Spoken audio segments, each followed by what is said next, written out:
పనిచేస్తుండేవాడు. So ఇప్పుడు ప్రణీత్ రావుకి కేటీఆర్ ఆదేశాలు జారీ చేశారా, కేటీఆర్ చేయమంటేనే ప్రణీత్ రావు చేశారు, ఇలా అనేక కోణాల్లో కూడా విచారణ జరుగుతోంది.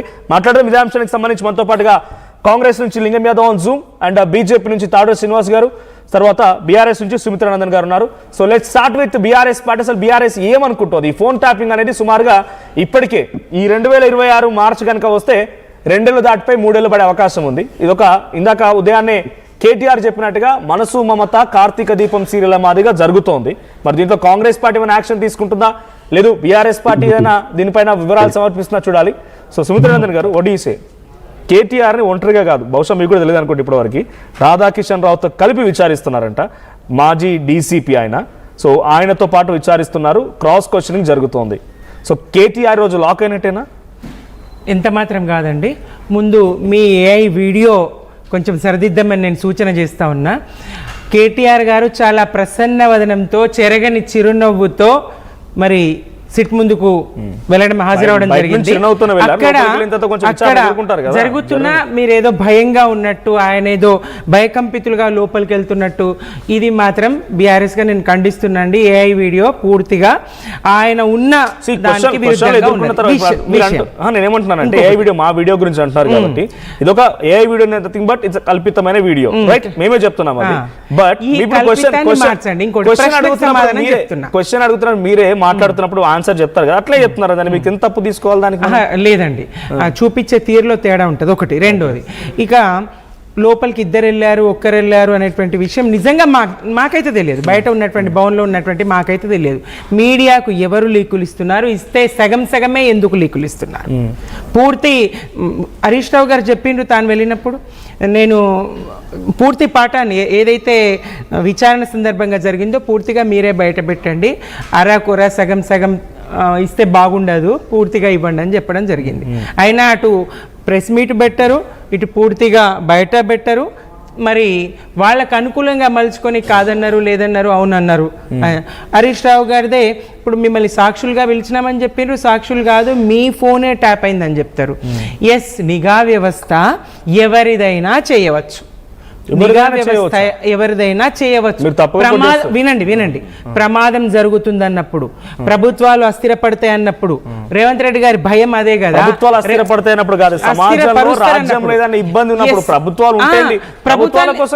ప్రభుత్వాలను ఎందుకు ఇబ్బంది ఎందుకు కాదు? రాజ్యాంగంలో ప్రభుత్వ పరిరక్షణ నిఘా వ్యవస్థది కాదా? ఆ బాధ్యత కేవలం మావోయిస్టుల కోసమే ఉంటుందా? ఇంకా వేరే రకాల తీవ్రవాదాలు ఉన్నాయా? నిషేధిత వ్యక్తులైనా ఏదైనా అస్థిరత ఏర్పడుతుంది. అట్లాంటప్పుడు వాళ్ళు చేస్తుండొచ్చు. ప్రభుత్వాలని కాపాడాల్సినటువంటి బాధ్యత, శాంతి భద్రతల్ని పరిరక్షించాల్సిన బాధ్యత ఇంటెలిజెన్స్ ఉండదా? ప్రభుత్వాలు కూలిపోతుంటే చూస్తూ ఊరుకుంటారా?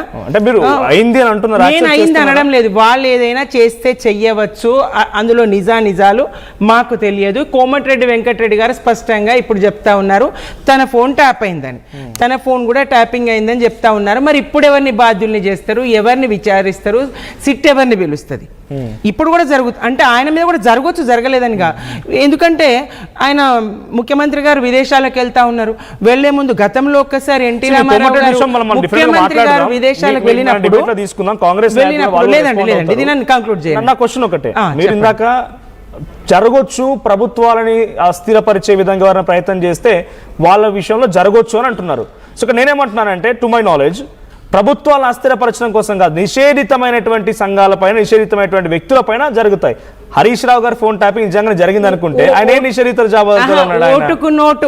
ఓటుకు నోటు నిషేధితం కాకపోతే రాజ్యాంగాన్ని పరిహాసం చేయడం ఏమన్నా అంగీకారమా?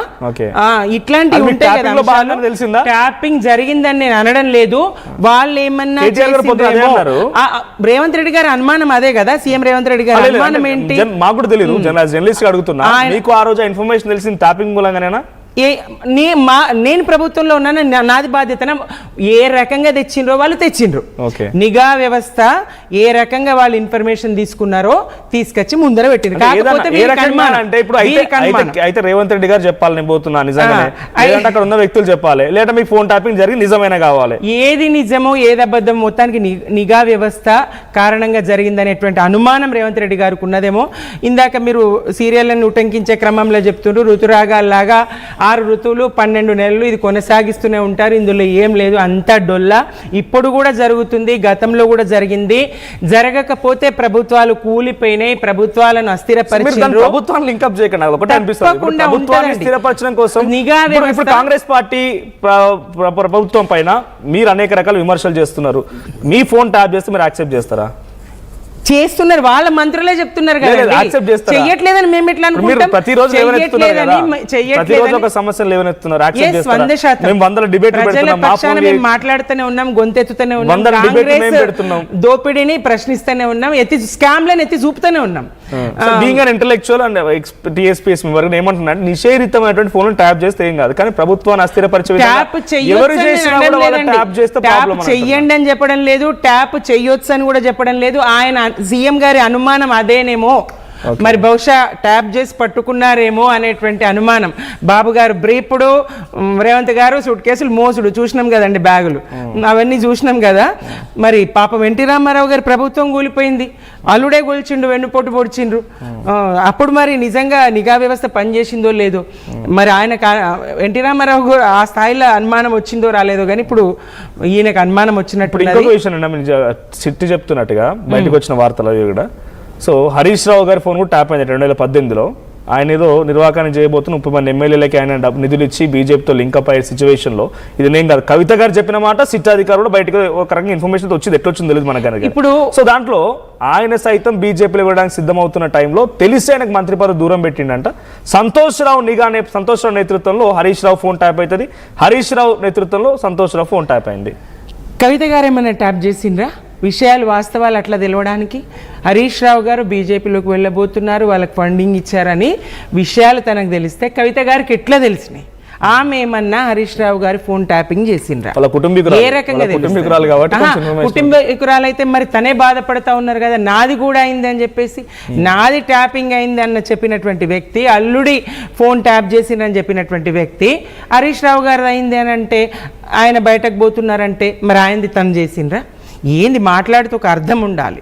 తనది కాలేదని చెప్పాలి, హరీష్ రావు గారిది అయింది, ఇగో ఇది వాస్తవాలు తెలిసినాయని చెప్పాలి. లేదా తనది అయింది, వాళ్ళు చెప్పలేరు అంటే అట్లా ప్లాన్ చేసిర్రు ఆయన అని అంటే, దానికి ఉదాహరణగా సిట్ అధికారులు ఇప్పుడు ఏం చెప్తున్నారంటే, అప్పుడు 2018లో మీ ఫోన్ ట్యాప్ అయింది, ఇది కూడా ఆధారం వాళ్ళు చెప్పిండ్రు కదా, సిట్ అధికారులు చెప్పిండ్రు కదా. ఇవన్నీ అవాస్తవాలు. ఈ కేసు అసలు ఒక డొల్ల, ఇందులో ఏమి తెలియదు లేదు, ఏం చేసినా. ఒక్కసారి కాంగ్రెస్ వర్షన్ ఒక తెలుసుకుంటా నేను. లింగయ్య గారు ఒకసారి మీరు కెమెరా ఆన్ చేయండి. లింగం యాదవ్ గారు, రైట్. సో ఇదొక